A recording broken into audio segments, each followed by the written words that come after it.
بسم اللہ والصلاة والسلام علی رسول اللہ اما بعد۔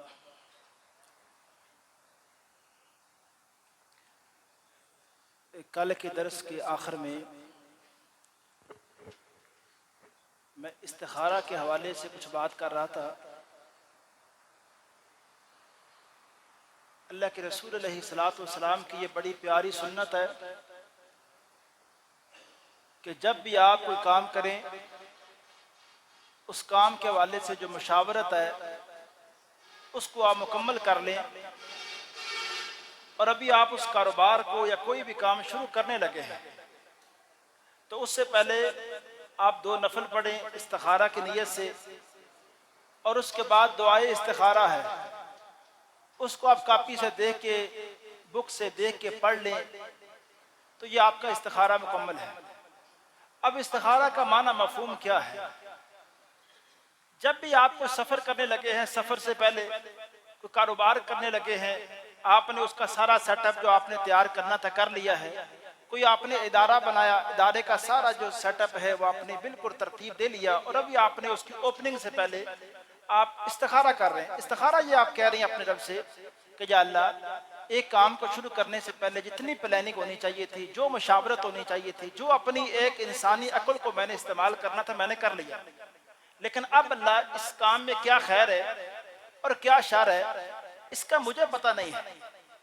اللہ تو عالم الغیب ہے، اللہ تو بہتر جانتا ہے،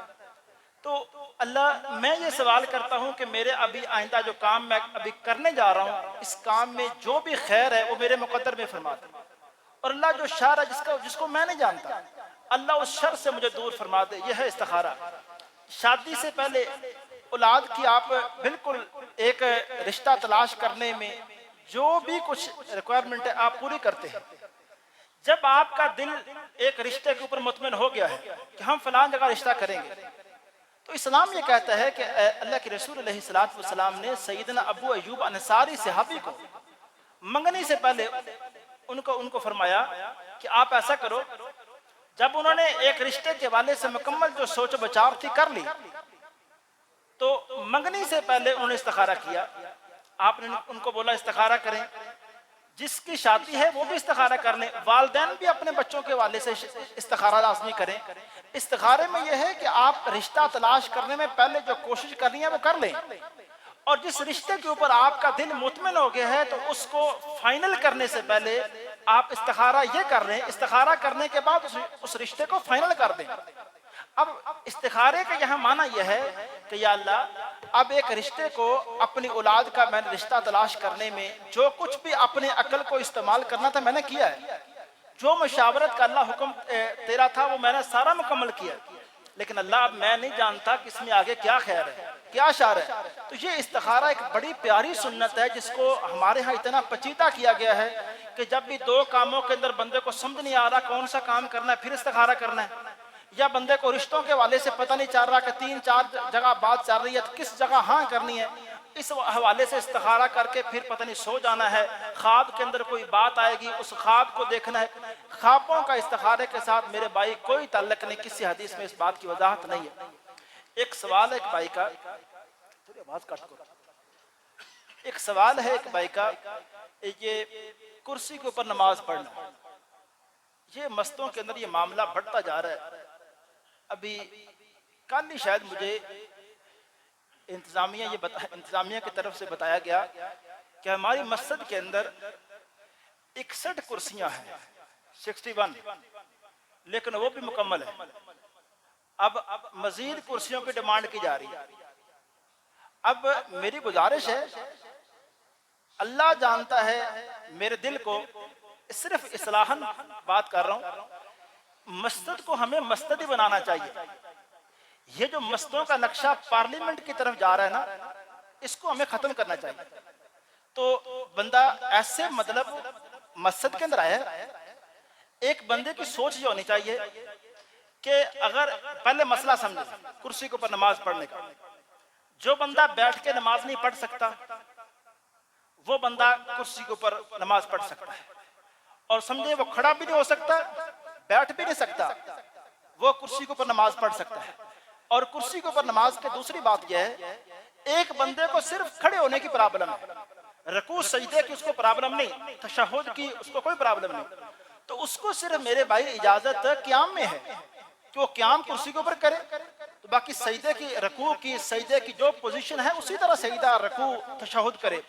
اب ہمارے یہاں ہوتا کیا ہے کہ ایک بندے کو صرف کھڑے ہونے کی پرابلم ہے اور پوری کی پوری نماز کرسی کے اوپر پڑھ دیتے ہیں،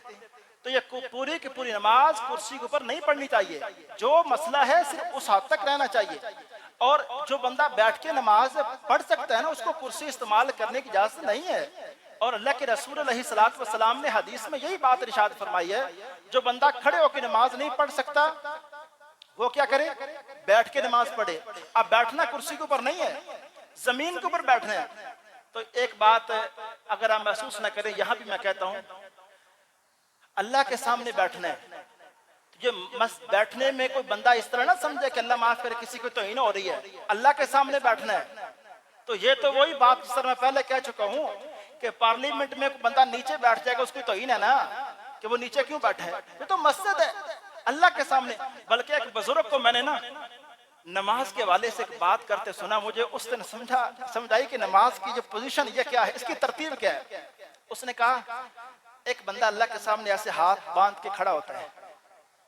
سارے آپ توجہ کریں، کہتے ہیں ایک بندہ نا اللہ کے سامنے ہاتھ باندھ کے کھڑا ہوتا ہے، اللہ کی تعریفیں کیے جا رہے ہیں، کہتا ہے اللہ اگر راضی نہیں ہوا تو میں رکوع میں جا رہا ہوں، اپنے آپ کو جھکا رہا ہوں، اور بندہ اپنے آپ کو جھکا کے کہتا ہے اگر اللہ راضی اب بھی نہیں نہ ہوا تو میں اپنی پیشانی زمین کے اوپر رکھ کے تجھے راضی کرنے کی اللہ کوشش کر رہا ہوں۔ یہ نماز کی پوزیشن کی ایک ترتیب ہے، فیلنگ کے ساتھ نماز پڑھنی چاہیے اور سمجھنا چاہیے۔ تو اس لیے کرسی کو وہی بندہ استعمال کرے جس کو کوئی ایسی پرابلم ہے کہ وہ نیچے بھی نہیں بیٹھ سکتا، تو بیمار بندہ بالکل کرسی کے اوپر بیٹھ کے نماز پڑھ سکتا ہے۔ تو خواہ مخواہ اس طرح کرسیوں کو خواہ مخواہ ہر طرف ہی ہر بندہ ہی کرسی کے اوپر بیٹھے جا رہا ہے، تو یہ بات درست نہیں۔ اور بلکہ میں جمعے کے اندر دیکھتا ہوں نوجوان بندے خطبہ، اب وہ نماز کھڑے ہو کے پڑھتے ہیں، نماز بالکل کھڑے ہو کے پڑھتے ہیں، اور جب خطبے کی باری آتی ہے تو سمجھتے ہیں پتہ نہیں یہ خطبہ ہو رہا ہے، جہاں بھی جگہ مل رہی ہے کرسی کے اوپر مل رہی ہے، کرسی کے اوپر بیٹھ جاؤ۔